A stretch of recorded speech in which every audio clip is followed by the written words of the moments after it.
द्रव्यं कर्म च कालस्य स्वभावो जीव एव च यदनुग्रहतः सन्ति न सन्ति यदुपेक्षया। भागवते द्वितीये स्कन्धे दशमे अध्याये अथायं 12 श्लोकः श्रवणपथगामी भविष्यति।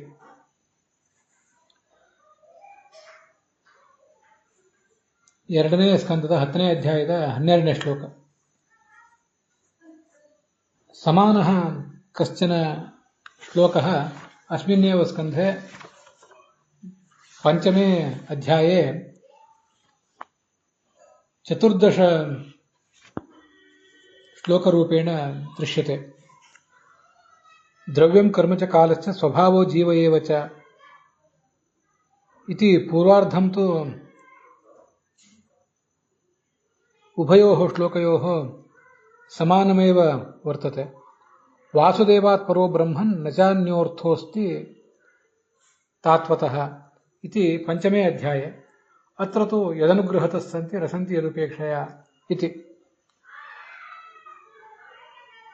ಉತ್ತರಾರ್ಧಯೋರೇವ ಭೇದಃ ವರ್ತತೆ.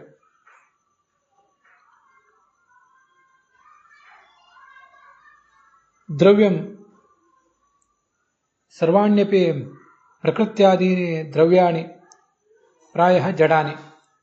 ಕರ್ಮ ಚೇತನಗತಂ ಜಡಗತಂಚ ಕರ್ಮ. ಕಾಲಃ ಸ್ವಭಾವಃ ಚೇತನಾನಾಂ ಸ್ವಭಾವಃ ಜಡಾನಾಂ ಚ ಸ್ವಭಾವಃ ಅಪಿ ಚ ಜೀವಃ. ಸರ್ವ ಏವೇತೆ ಯಸ್ಯ ವಾಸುದೇವಸ್ಯ ಅನುಗ್ರಹೇಣ ತಿಷ್ಠೇಯುಃ ನ ಚ ತಿಷ್ಠೇಯುಃ ಯೇನ ಅನೇನ ಭಗವತಾ ಉಪೇಕ್ಷಿತಾಃ.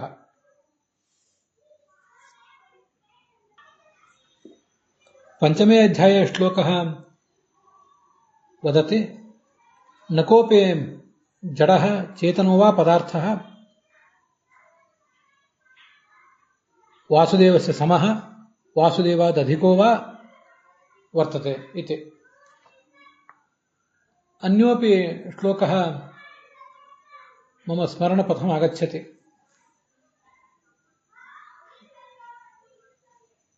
ಸ್ವಪಚಾದಪಿ ಕಷ್ಟತ್ವಂ ಬ್ರಹ್ಮೇಶಾನಾದಯಸ್ವರಾಃ ತದೈವಾಚ್ಯುತ ಯಾಂತ್ಯೇವ ಯದೈವತ್ವಂ ಪರಾಂಗುಖಃ ಇತಿ. ಬ್ರಹ್ಮ ರುದ್ರಃ ಇತ್ಯಾದಯಃ ಸರ್ವೇಪಿ ಸುರಾಃ ಋಷಯಃ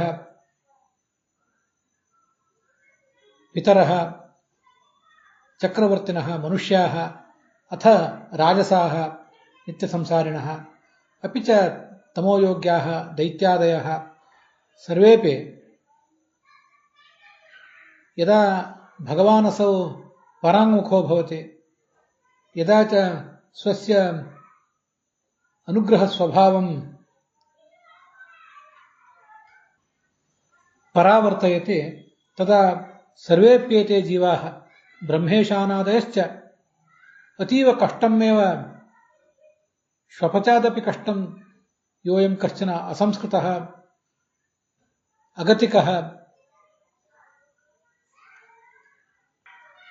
ನಿರ್ಧನೋ ವಾ ಕಶ್ಚನ ಕಾಪುರುಷಃ ಶ್ವಪಚ ಇತಿ ಕಥ್ಯತೆ ತಸ್ಮಾದಪಿ ಕಷ್ಟಮೇತೆ ಪ್ರಾಪ್ನುವಂತಿ ಇತಿ. ತದೇತತ್ ಭಗವತಃ ವಾಸುದೇವಸ್ಯ ಮಾಹಾತ್ಮ್ಯಂ. ಇಲ್ಲಿ 2ನೇ ಸ್ಕಂದದ 10ನೇ ಅಧ್ಯಾಯದಲ್ಲಿ 12ನೇ ಶ್ಲೋಕವನ್ನು ಹೀಗಿರುವುದಲ್ಲದೆ 14ನೇ ಶ್ಲೋಕ 5ನೇ ಅಧ್ಯಾಯದಲ್ಲಿ ಇದೇ ಸ್ಕಂದದಲ್ಲಿ ಹೀಗೊಂದು ಕಂಡು ಬರ್ತದೆ. ಪೂರ್ವಾರ್ಧ ಎರಡೂ ಕಡೆ ಸಮಾನ ಇದೆ, ಉತ್ತರಾರ್ಧ ಮಾತ್ರ ಬೇರೆ ಬೇರೆ ಇದೆ. ವಾಸುದೇವಾತ್ ಪರೋ ಬ್ರಹ್ಮನ್ ನಚಾನ್ಯೋರ್ಥೋಸ್ತಿ ತಾತ್ವತಃ ಅಂತ ಅಲ್ಲಿ ಬಂದಿದೆ. ಯಾವುದೇ ಜೀವ, ಕಾಲ, ಶಕ್ತಿ ಇವ್ಯಾವೂ ಕೂಡ ವಾಸುದೇವನಿಗೆ ಸಮವೂ ಅಲ್ಲ, ಹೆಚ್ಚು ಅಲ್ಲ ಅಂತ. ಇಲ್ಲಿ ಬಂದಿದೆ ಯಾವ ಭಗವಂತನ ಅನುಗ್ರಹ ಇದ್ರೆ ಅವು ಇರ್ತವೆ, ಇಲ್ಲದೆ ಹೋದ್ರೆ ಇರೋದಿಲ್ಲ ಅಂತ. ಸರ್ವಮೂಲದಲ್ಲೇ ಆಚಾರ್ಯ ಉದ್ಧರಿಸಿರುವಂತಹ ಒಂದು ಶ್ಲೋಕ ಇದೆ. ಅದನ್ನ ಈಗಾಗಲೇ ನಾನು ಹೇಳಿದೆ.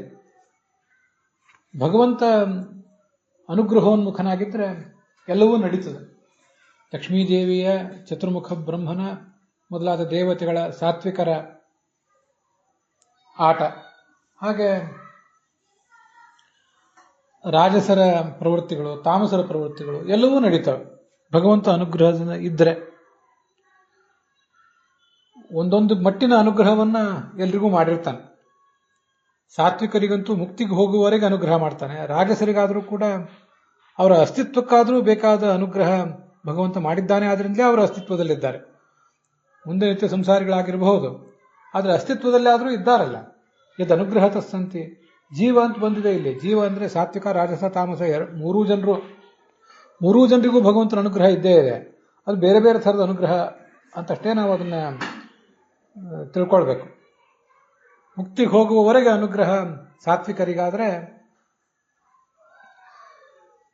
ಸಂಸಾರದಲ್ಲಿ ಇರ್ಲಿಕ್ಕೆ ಬೇಕಾದ ಅನುಗ್ರಹ ಆದ್ರೂ ಈ ರಾಜಸರಿಗೆ ಭಗವಂತಂದು ಬೇಕೇ ಬೇಕು.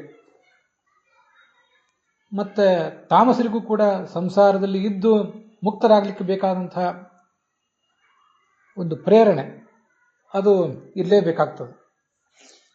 ಅವನ ಪ್ರೇರಣೆ ಇರುವುದರಿಂದಲೇ, ಅವನ ಆಲೋಚನೆ ಇರುವುದರಿಂದಲೇ ಅವರವರು ಅಲ್ಲಲ್ಲಿ ಇದ್ದಾರೆ. ಇಲ್ಲೊಂದು ಸಂಗತಿ, ತಾಮಸರಿಗೆ ಅನುಗ್ರಹ ಹೇಗೆ ಅಂತ.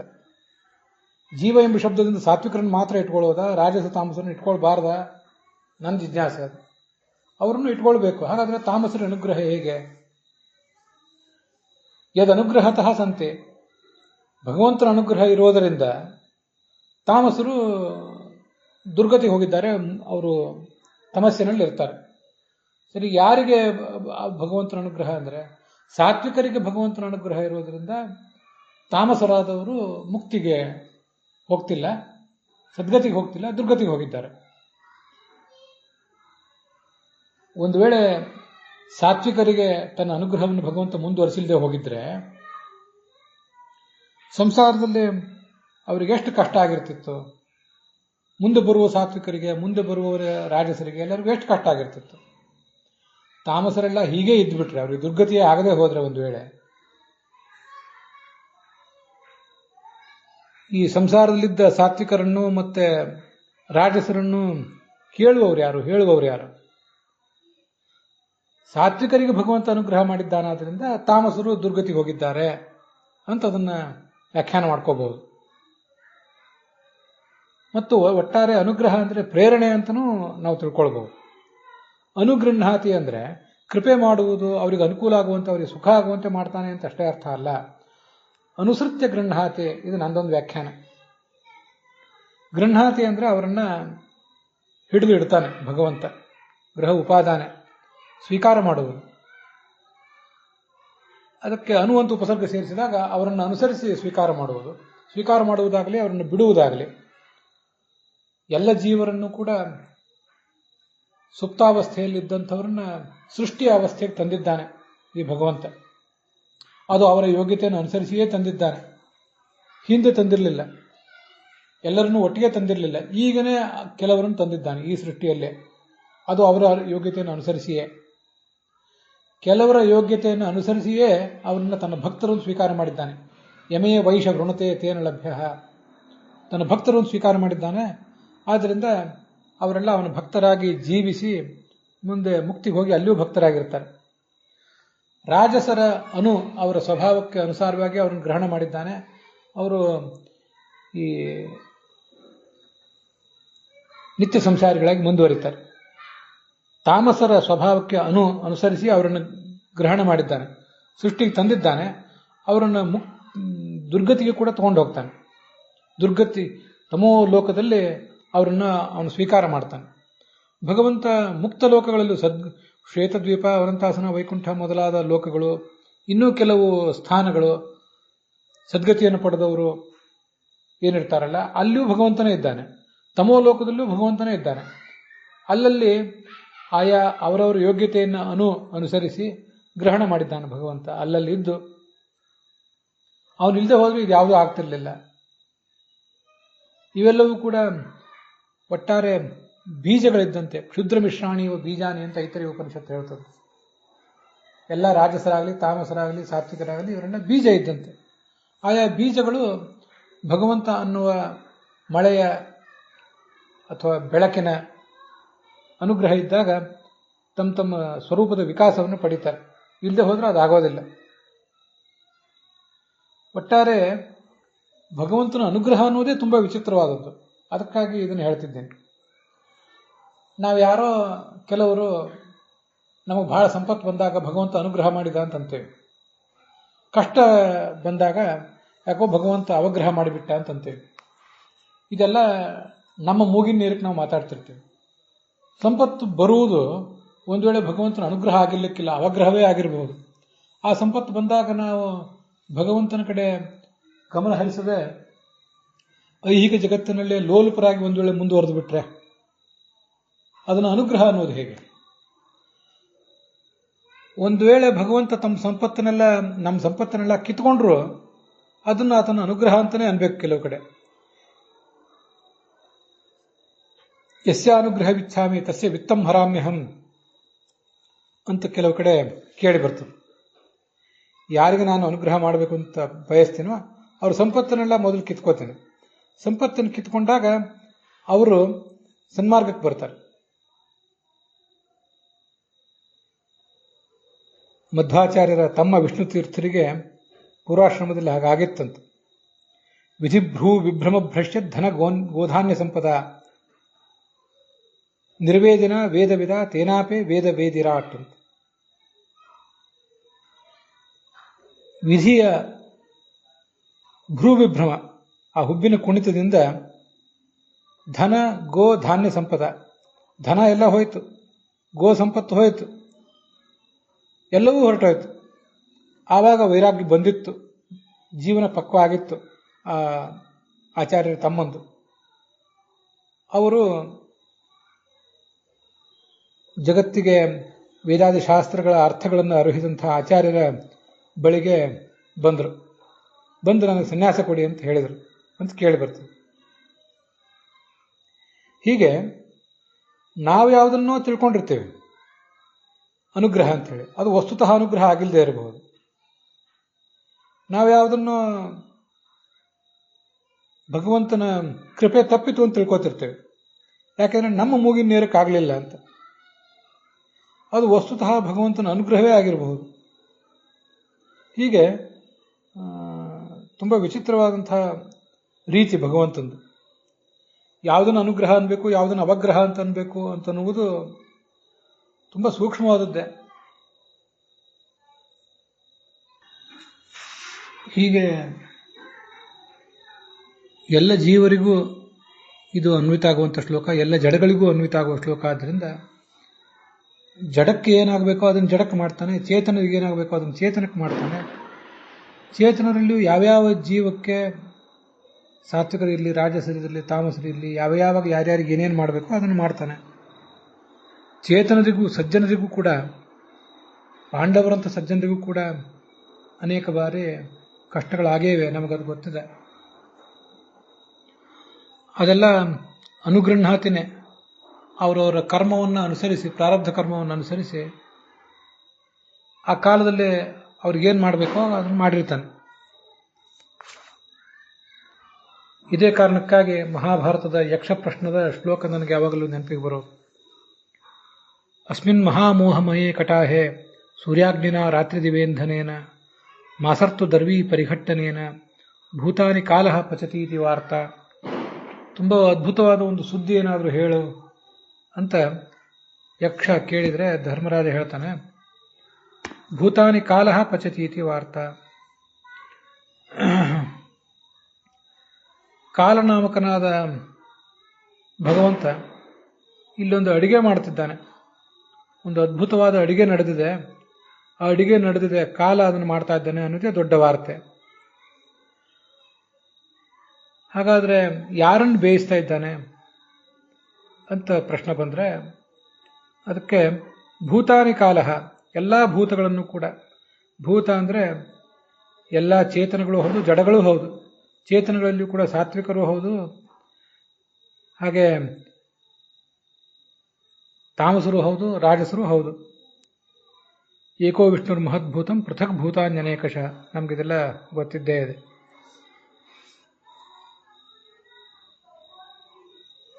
ಅಸ್ಮಿನ್ ಮಹಾಮೋಹಮಯೇ ಕಟಾಹೆ, ಈ ಮೋಹಮಯವಾದ ಬ್ರಹ್ಮಾಂಡ ಅನ್ನೋದೊಂದು ಕಡಾಯಿ, ಸೂರ್ಯ ಇದಕ್ಕೆ ಅಗ್ನಿ, ಹಗಲು ರಾತ್ರಿಗಳು ಇದರ ಉರುವಲು, ಮಾಸ ಋತುಗಳು ಅನ್ನೋ ಇದಕ್ಕೊಂದು ಸಟ್ಟುಗ, ಆ ಸಟ್ಟುಗದಿಂದ ದೊಡ್ಡ ಸೌಟಿನಿಂದ ಚೆನ್ನಾಗಿ ಒಳಗಡೆ ತಿರುಗಾಡಿಸ್ತಾ ಇದ್ದಾನೆ, ಎಲ್ಲೂ ತಳ ಹೊತ್ತಬಾರದು ಅಂತ.